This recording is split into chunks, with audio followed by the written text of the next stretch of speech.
In fact, the Pentagon admitted a few years ago that Camp X-Ray, and of course that's just a public site, they have hundreds of black sites that have been confirmed around the world, are actually mind control laboratories. And it's not just mind controlling those they're torturing, it's mind controlling the psychologists, the psychiatrists, and the jail guards to see if they will do these types of things. What do you think the Pentagon does when, back in the 40s, 50s, 60s, 70s, 80s, 90s, until today, we'll put troops, our own troops, in a chamber and tell them they're going to have the flu tested on them and then nerve gas them, and then they dissect their bodies and tell their families they died of the flu? That's part of Project Shad. So this is a culture of psychopathic abuse. And I want to remind the military, the federal government is announcing they want to make you buy your own health insurance and not even pay for your VA care. They have put hundreds of thousands of veterans on PTSD list, no judge, no jury, no trial, violates the Second Amendment. There is no law that they can ban your Second Amendment, but now that they have the NICS system, that's a database, they just do it by fiat. And now the White House is saying anybody we don't like we'll put on the no gun buy list. It's the no fly, no buy law. But they're already implementing it by fiat without a law. And remember the MIAC and Homeland Security reports that we broke here last year that we talked so much about? It says returning veterans are the #1 threat to Homeland Security. They mean returning veterans that are pro-Second Amendment, anti-New World Order. They love the types that they've psychologically profiled that are psychopathic killers. But the troops that did their job and didn't violate their code, and that's why they have questionnaires. Will you fire on U.S. citizens? And that's been put in the database. If you say no, then suddenly you get put on the no-fly, no-buy list. You get targeted. You get followed. But if you're just a little psychopathic killer, they recruit you into the police departments via Homeland Security. In fact, Jaron, yesterday you showed me that ad, that Homeland Security ad saying, become part of Homeland Security, be a security guard, be a police officer, everything's Homeland Security now. And so you wonder how at the G20 in Pittsburgh last year, and this is in the film Police State 4, The Rise of FEMA, how they could have police with women coming out of grocery stores with bags, and they say, no one allowed on the streets. And the women say, officer, it's old women, I'm just going to my car, and they release the police dog on them. You wonder why that's going on. You wonder why they were out at night going into the universities where they knew people would be outside in the park, and they would say, you're not allowed to be anywhere on the streets during the G20, and the kids would try to run, but they had them boxed in, and they would physically attack them 3 nights in a row. They wanted to attack. They wanted to engage. They wanted to fire rubber bullets. They wanted to fire microwave guns. They wanted to fire sound cannons. And then the video got released, multiple angles, of a Champagne police sedan, LTD, pulling up, jumping out, grabbing a demonstrator, shoving him in the car and driving away. And it was on Drudge. It was everywhere. And then the neocons put out reports saying this isn't real. And then the G20 came out the next day and said, well, no, it is real. Those were private security forces hired by us in military uniforms. So even worse, just unnamed contractors driving around, snatching and grabbing citizens, cramming them into cars, disappearing. And black sites all over the world where they're torturing people and flying Americans out. And now the news openly announcing they're doing this. And they have the Belligerent Act saying for any intelligence purpose or any reason dictated by the president, U.S. citizens can be grabbed and taken away.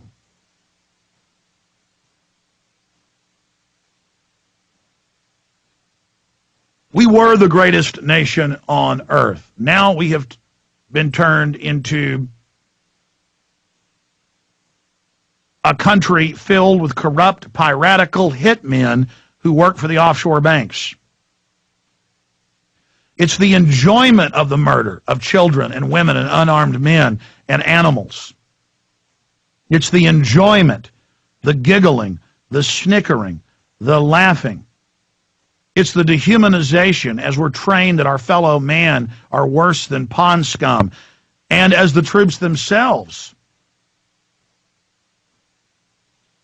are dehumanized and turned into animals. This will and is already coming back on us. This has scientifically been set up to create huge armies of sadistic, psychopath, bloodlusting murderers. The loss of our soul really began with the Native Americans because, they're a group different from us, so we can round them up, we can kill them, we can starve them to death, we can mow down men, women, and children at Wounded Knee. Then it expanded. The Japanese attacked us. They're trying to surrender for a month. We're going to drop 2 A-bombs on civilian cities. Then Curtis LeMay wanted to nuke the Russians. Remember Dresden, 500,000 plus people died in one night when they firebombed the city with incendiary bombs. Over 1,000 U.S. aircraft bombed it. Over 500,000 people died. And folks say, Hitler attacked us. The Germans deserve that. Really? Hitler, for the first 4 months of the Blitzkrieg, wouldn't even bomb cities. Not saying Hitler was good, but that had never really before been done. Carpet bombing of cities. And then the U.S.-backed British, with aircraft we'd given them, flew missions with over 500 aircraft to carpet bomb. This is mainline history. To carpet bomb Berlin and other cities to get Hitler.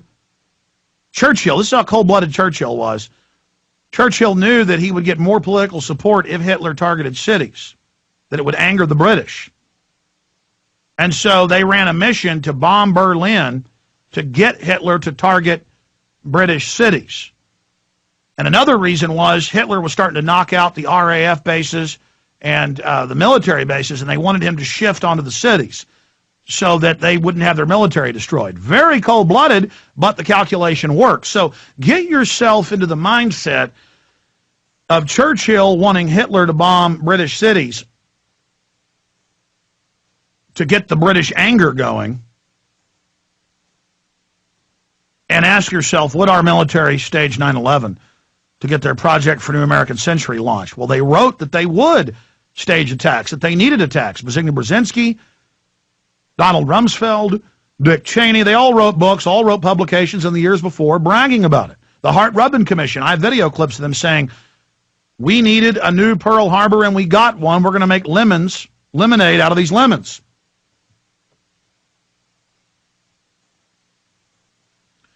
But the bigger issue here,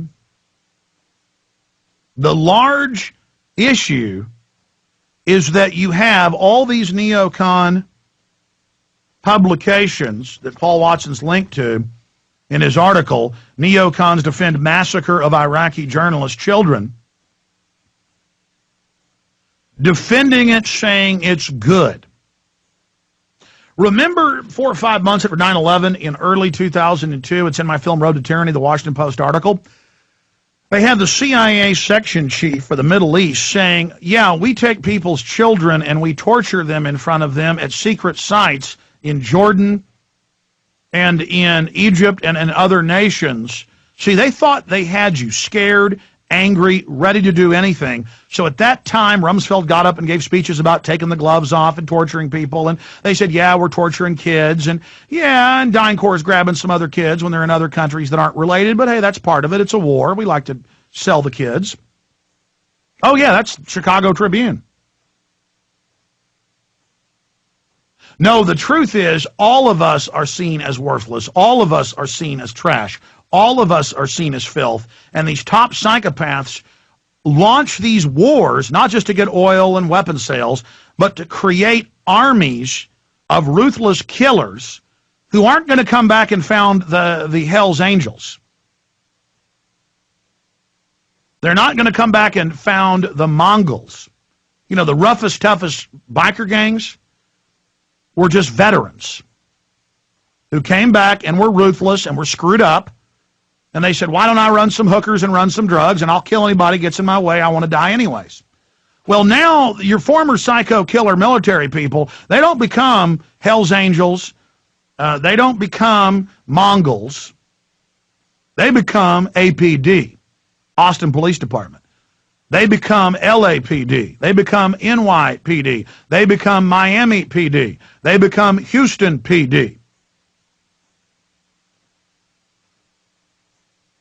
And they run our lives. They become FBI. And to them, killing somebody is like wiping dog crap off their feet, excuse me. You are seen as scum, as trash, as dehumanized filth.